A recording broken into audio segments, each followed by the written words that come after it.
You know what they say in the world of investing. You buy what people are selling and sell what people are buying, and you love what people hate and hate what the vast majority of folks love. That really sums it up for smart investing. And the same holds true in silver. I'll explain what I mean in this video as we explore.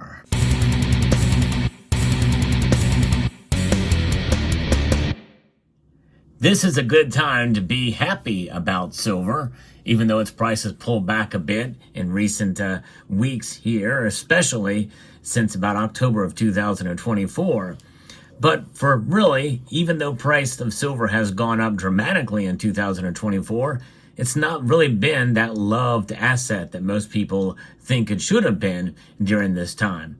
Indeed, industrial demand and other factors have caused silver's price to reach highs that we've not seen in many, many years, about 12 years to be exact. Well, we find ourselves really, in a sense now, at a turning point for silver stackers out there, as sentiment is changing a little bit, but is still relatively bearish. I'm going to get into this from an article here from SilverSeek by Jesse Colombo. I really like his writings. He's an economic analyst. And he says that investors' extreme bearish sentiment on silver is ironically bullish from a contrarian perspective. And this really kind of sums up kind of the sentiment that most people have in the world of investing, where you should be focusing your strategies. Now, you may be screaming at the screen because you've heard me say so many times that silver is not an investment, and that's right. Silver should never be looked at as an investment. If you are a silver stacker, it's a hedge against economic instability. But when you think about it as an investment, well, it's a good time to get in it when people aren't thinking about it. In fact, when you trade it as a paper asset or a digital asset, well, a lot of folks out there use it as a contrarian against the overall market in general. Nonetheless, they're really not thinking about that now. So the author here believes that in applying contrarian logic to analyze financial markets and investments, the core idea behind this approach is that the crowd, or so-called dumb money, tends to be wrong more often than it's right, especially in major market turning points. And I'm going to get into an anecdotal evidence of that here at the end of the video. Before we get there, when we think about what silver is and the fact that the premiums are low, especially in the physical markets, well, it might be a good idea to consider purchasing it. But of course, use your own judgment and stay within your budgets and understanding of the metal. My friends at Summit Metals have a pretty good selection of stackable silver over there at summitmetals.com. So check them out. Elevate your wealth with Summit Metals.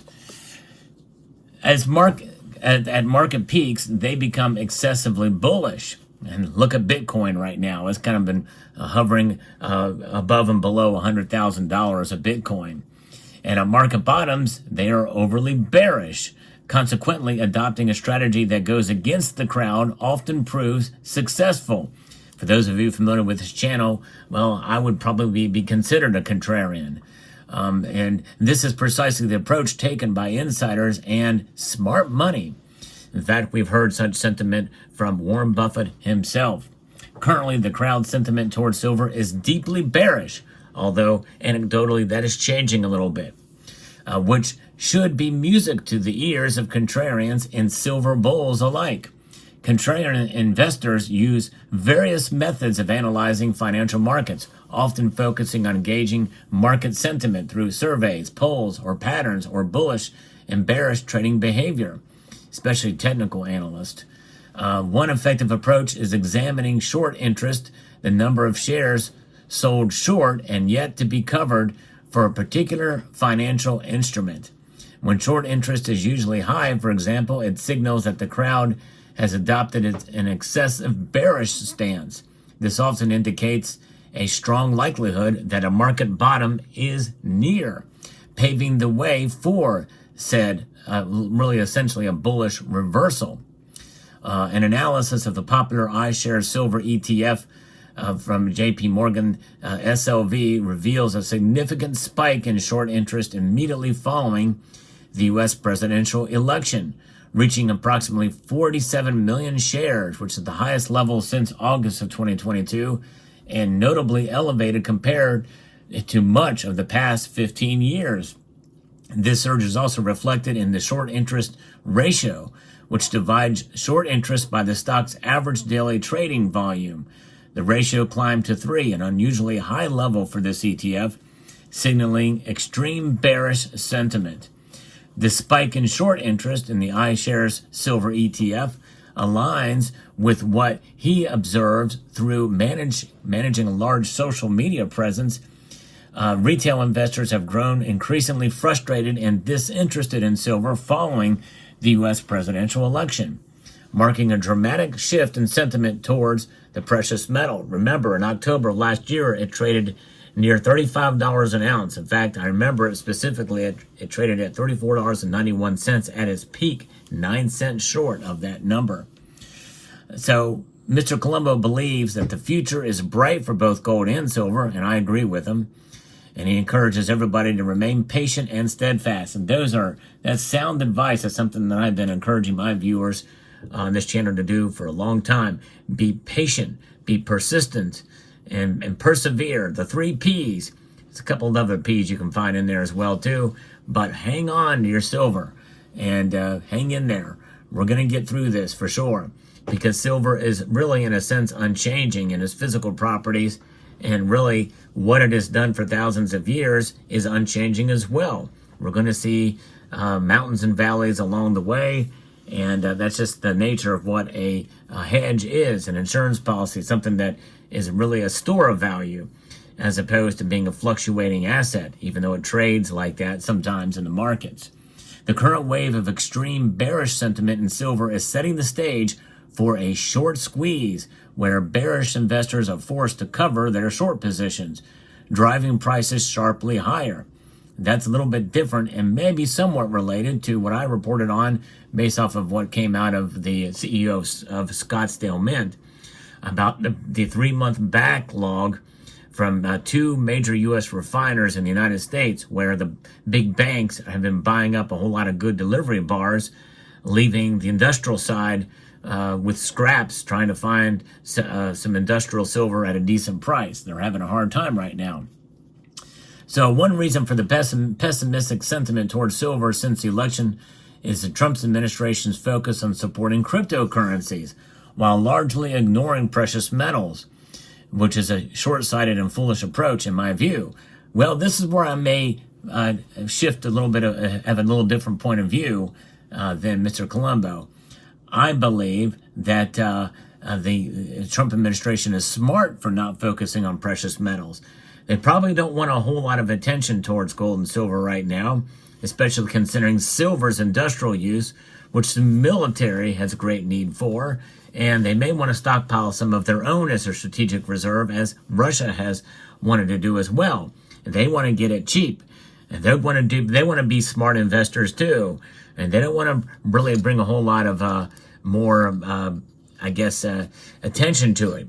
And same thing for gold to some degree, because many nations are accumulating it, and that would strengthen their position if it's higher in dollars. It's already trading really close to all-time highs right now.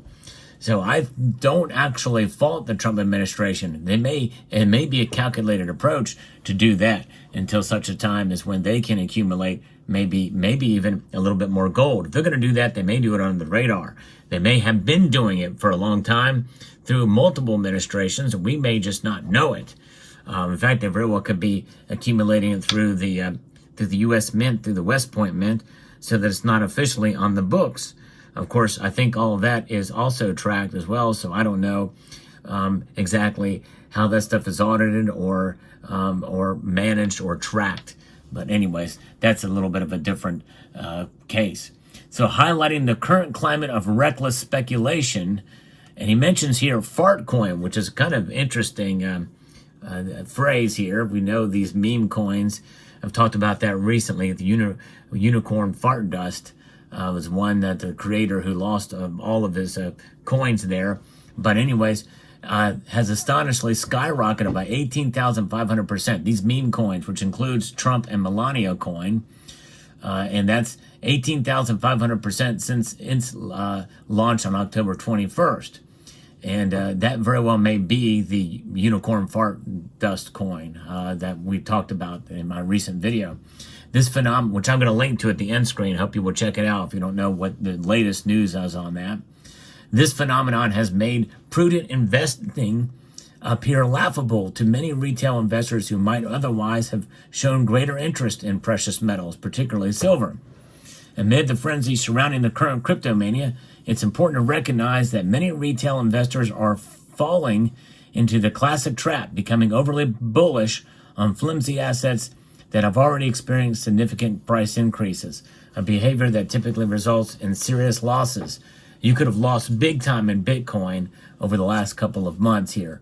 Big time, as well as gained big time. It's massive in terms of its movements and price fluctuations.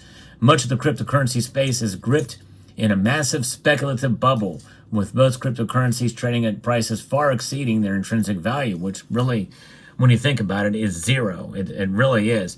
And you can place some value on the energy behind the blockchain that drives it, but and again, that stuff can be stopped with quantum computing and the Willow chip. It's only a matter of time to even where governments could just say flip the switch and cause a hack using artificial intelligence, machine learning, quantum computing. Bitcoin could be wiped out in a matter of seconds, absolute seconds, and it's gone. And I'm not saying that as somebody, I'm not against Bitcoin or cryptocurrencies at all, but a lot of people really don't fully grasp and understand the repercussions of what it means to hold those things. The current infatuation with crypto, combined with the neglect of gold and silver, is deeply misguided, in my view, and in mine as well. I agree with him completely. Investors will be wise to take the opposite approach. And that's, again, I disagree with the language there, because they're not investments. And I think investors should diversify and have some gold and silver on hand in physical form, to not treat them as investments, as the ultimate savings vehicle against economic instability. Now, silver does continue to trade with the same consolidation pattern from a technical standpoint, and it has been stuck in since the election. This lack of movement has contributed to investor boredom, and as many tend to lose interest when an asset is quietly coiling up like a spring, preparing for the next significant move. So that's how we view silver right now. It's not time to lose focus, but rather recognize the great opportunity forming. And he's watching very, very closely. And I am too. And I think that's a great message to send for us. We need to understand that at the very least, hold on to the silver you have if you can. There are opportunities and situations where it is prudent to sell your silver stack. And I think that if you can avoid it, this is the time not to do it. You're getting way under spot for it right now. This is not the time to sell. This is the time to hold at all costs, because really, in a sense, you're not hurting yourself to hold. It's not going to cost you anything to hold your silver. At the very least, if you don't feel comfortable buying, don't do it. Don't feel pressure to buy no matter what.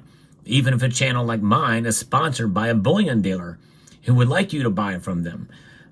So keep that in mind. So I hope you found this video informative, insightful, and educational.